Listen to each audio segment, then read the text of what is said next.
বিদ্যুতের জন্য একটু কঠিন হয়ে যাচ্ছে, হ্যাঁ।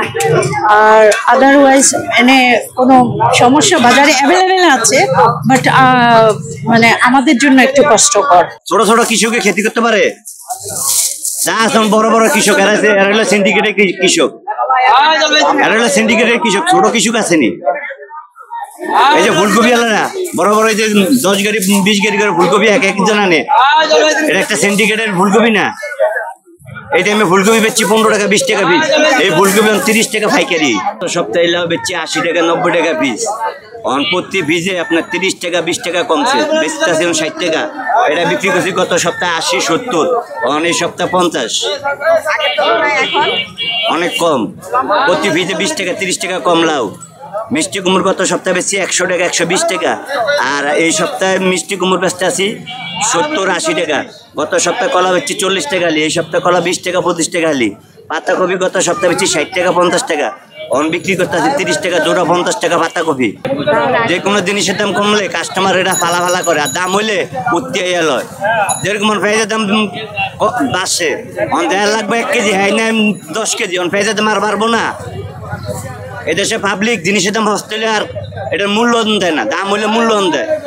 এসব খারাপটাও এসব ভালো লাগে। এই সপ্তাহে একটু কম লাগে, 10-20 টাকা করে তরকারি তো কম আছে। বাজার দরটা আগের সাথে একটু কমছে, গত সপ্তাহে দাম চড়া আছে, এই সপ্তাহে একটু দাম। লাউ, সিমে, মিষ্টি কুমড়া, বটবটি, কফি, চিচিঙ্গা, পটল সব কিছু একটু দাম কমছে।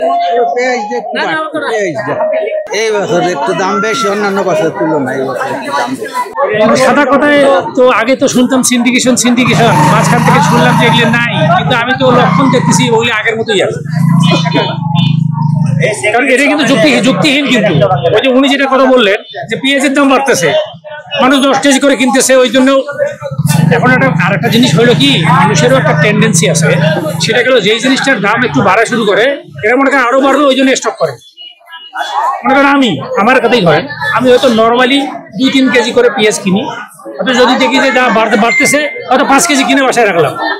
আলটিমেটলি কি হলো, আমার মতো যদি আরো 10 জন করে তাহলে কিন্তু স্টক হয়ে গেল বাসায়, একটা ক্রাইসিস, সংকট, একটা ক্রাইসিস সৃষ্টি হয়ে গেল না এটা। কিন্তু এমনিতে নর্মালি পেঁয়াজ আর আলু দাম বাড়ানোর কোনো কারণ নেই, কারণ এটা সামনে কিন্তু এটা নতুন সিজন, আলুও নতুন বের হবে, পেঁয়াজও নতুন বের হবে, হ্যাঁ, অথচ এটা দাম বাড়তেছে।